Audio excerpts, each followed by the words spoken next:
you. So please give it up for the director. And they had 3 hours, Jeremy Ungar. Thank you so much. Oh my God. You know, it's like there are certain things in your life that you dream about forever, and then you get there, and there's no amount of rehearsing in the shower that will prepare you for what to say in this kind of situation. I want to thank Cooper. I want to thank the LA Film Festival for allowing us to premiere here. It's really a fantastic opportunity, and in making Ride, I really wanted to make an albeit dark love letter to Los Angeles. So premiering at the LA Film Festival, couldn't feel more perfect to me. As a native Angelino, and just having a premiere in my hometown festival is really special. So thank you guys so much. Ride is a thriller, and I believe a good thriller is a warning. And I believe we live in a technology-obsessed society right now. And we can't stop using our fucking phones, even though we know they're slowly killing us. We're just having so much fun with them. And so I wanted to interface with that and a lot of other things. And I'm really honored to be sharing it with you guys tonight. So thank you all so much for coming out. The film is the result of a lot of late nights, a lot of hard work, and a lot of love. We love you, Ungar. Okay. Stick around for the Q&A afterward. I figure that this crowd will, but enjoy Ride. Give another round of applause for Ride.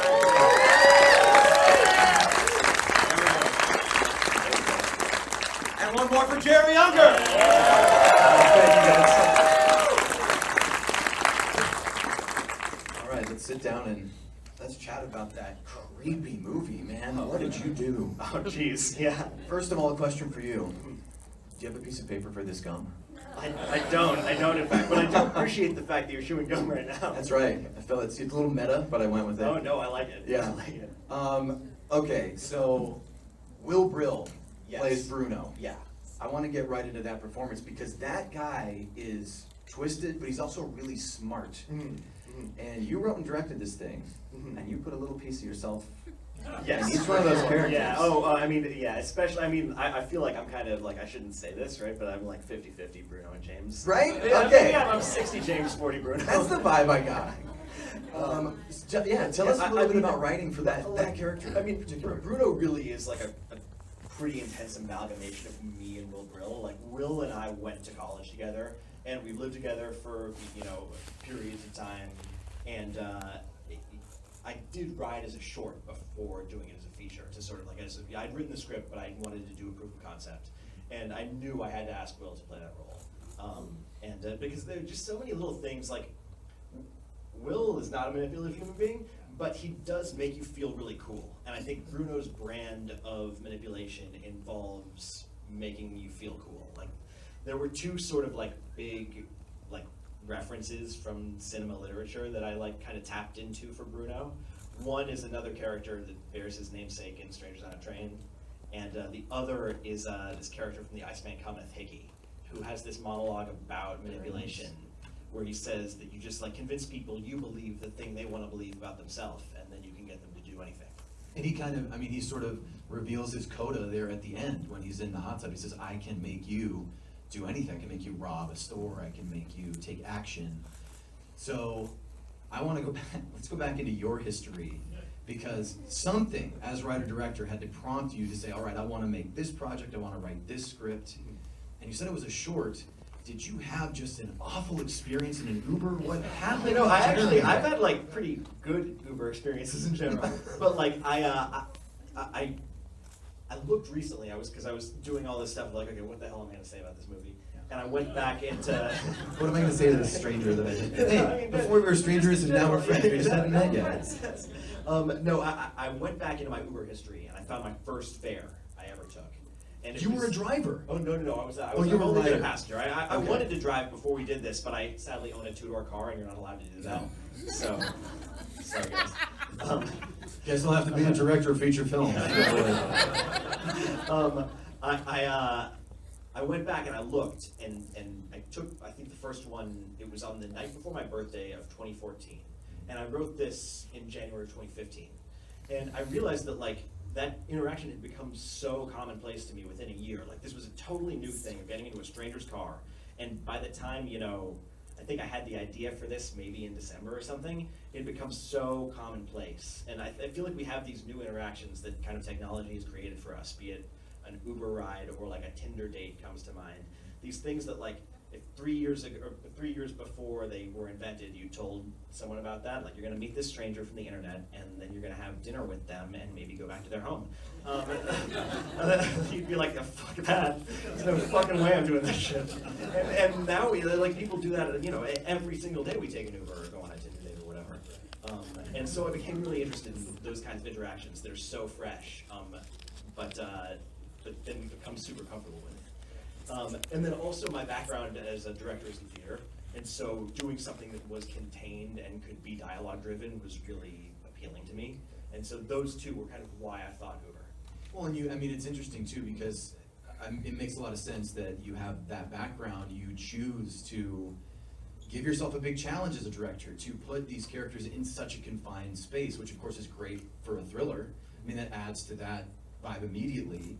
But then, did you find it a struggle as you got on set and are working with, you know, the three principal characters? Did you feel, okay, this is exactly what I wanted, I've created a set? Or did you just find, okay, this is perfect, or did you find a little bit of a challenge there early Well, on? it's interesting because we shot in like two pretty different ways. We shot 18 nights and all in LA, and all of the car stuff we shot on process trailer, which was really kind of my favorite way to work because it was so much like theater. In that basically, you know, process trailer is where you have a flatbed truck that pulls a car, and you have 4 motorcycle cops and you drive around. And the only way I could communicate with the actors was through walkie-talkie, and they're in the car, and we had 2 cameras in specific positions, and we basically run the scene, you know, a 5 or 10 minute scene like a play. And then in between, I would give notes on the walkie, and they would go again. And at the end of everything, we would maybe go back and get a specific line reading or 2, and then we move the cameras and do the whole thing again.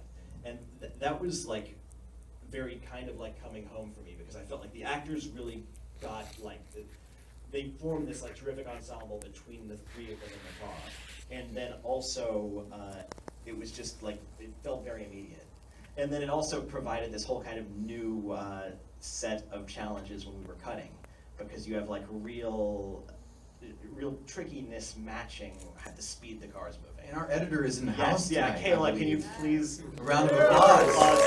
Yeah. Putting together all that beautiful B-roll too. I mean, making LA a character. And you said in your intro that you wanted to write this love letter to LA, albeit a dark one. Yeah. And yeah. it was literally dark, figuratively dark. Yeah. But it was really beautiful, and you caught such wonderful moments. I think I was going to ask you about this just on its own, but since we're talking about theater, I mean, we have to go into the Richard II.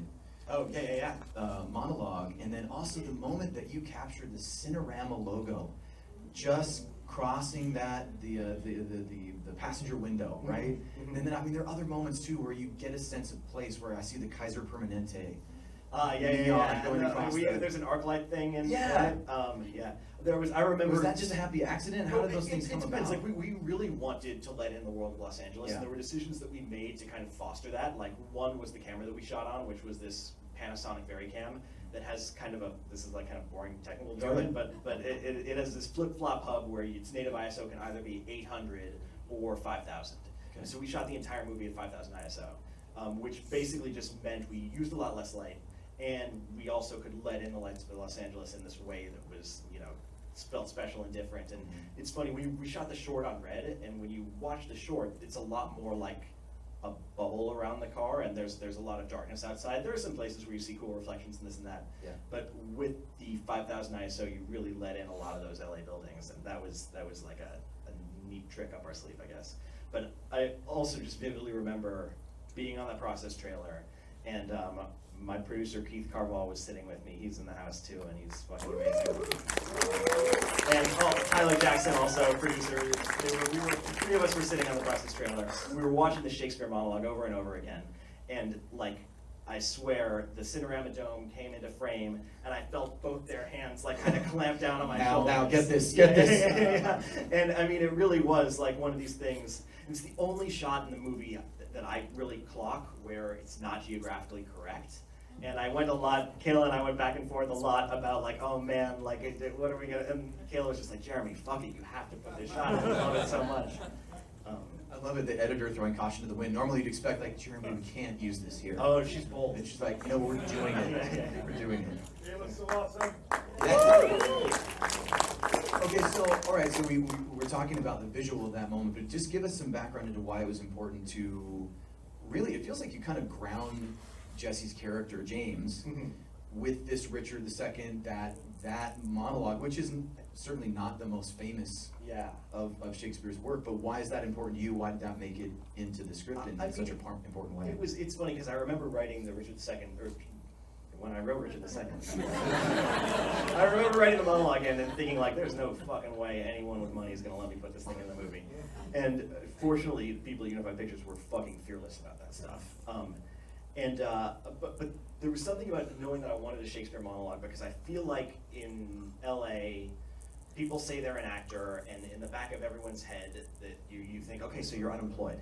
And like I think you know, the struggling actor is like it's a very noble situation, and it's not given the respect that it's deserved. And I think that any number of, I feel like it's really accurate that you could get into an Uber and have an actor who's between jobs and ask him to do a monologue from Shakespeare and just be blown away. And then, I mean, I knew Bruno would want Richard III. That was just one of those things. And Richard II's a character who's kind of weak, but also just like has this true nobility that I thought I don't see James as weak, but I see James as someone who would understand Richard II. So that was. And like, well, I guess the follow-up is, if you can, what sort of, what's the core, I guess, like Cliff Note version of that monologue and how it defines that character? Because he's so invested in that moment. Sort of, what does it mean to him? Well, I mean, you know, it's a monologue spoken by a deposed king, who has, you know, basically just lost everything, and the only thing left to do is prepare for death, basically. And he says that thing, let us sit upon the ground and tell sad stories of the death of kings. And I just feel like it's one of the most profound things in Shakespeare. And then also this thing where I think, speaking to the struggling artist in LA plight, there is something where I think people come out here, or I mean, even speaking to myself, you come out here and you feel like so great, and you're about to do all these great things, and then you find yourself not where you want to be, and it has that kind of fall from grace quality to it. So I hope for a little parallel between those two. Yeah, it was. I mean, yeah, please. I mean, to hear you talk about, you know, the length of time and effort that it takes to get to even a moment like this, you know, from your feature film. Yeah, I think about somebody who's sitting just off to your right, like Veronica, who you went to high school with, who's our theater manager. Veronica. They went to, was it Pally? We went to Pally High. We went to Pally Pally High. High. Yeah. Come out here, please come out here. I never get to do this. And we saw each other, and I was like, you're so familiar. We went to high school together, super proud. And someone who went to our high school actually did all the artwork for the festival too, No so it's way. super special. Wait, did Aldia Penner go to Pally High? Yeah, she went to Pally also. Yeah, we're all pals, guys. It's just a team. Did you go to Pally? I did not. No, I'm from Seattle. Yes, but thank you, Veronica. And so Jeremy, tell me a little bit about how, because you shot the short, and was Will in the short? Yes. Yes. Yeah. Were Bella and they were not in the short? No. There Jesse. was a tremendous actor who is in the house tonight. A guy named Ian Harding is up there, and he played James in the short and did a fantastic job. And an actress named Mimi Giannopoulos was also in the short. And so you have the theater background. Is it just a theater directing background? Were you a performer? I mean, I acted in high school, but I've kind of since not. Pally High. Yeah, Pally High. Well, what? No, I mean, I do. I play the fast food guy in this movie. But other than that, I've kind of like hung up the laurels on acting. But I grew up doing, like, you know, I did Shakespeare camp and whatever. Yeah. That sort of stuff. So I really love that. And how about the tradition in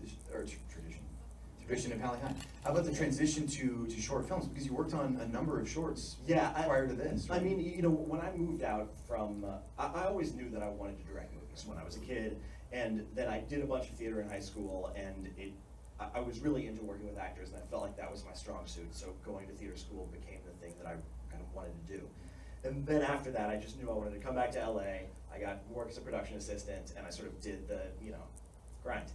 And periodically during that, I would get enough favors or money or whatever to direct a short film, and did several of them. Went to some festivals and all that stuff, but the ride really was the one that was like, all right, I've written this script, and I feel like it's finally something that it's kind of like representative of what I can do as a writer, and it's time to put all the eggs into the one basket and do this short, and that was what happened. Yeah, and it blossomed into this, and I was told just before we came out here, this, I think October 5th is a very special day. Yes, Do you want to tell yes. us why? Everyone please tell your friends, tweet, do whatever. We come out in theaters on October 5th. We're in 10 cities around the country, LA, New York, some other ones, so please tweet it out. And then also it'll be, shortly thereafter available for iTunes download, all that sort of stuff. So, if you enjoyed the film, please share it with your friends.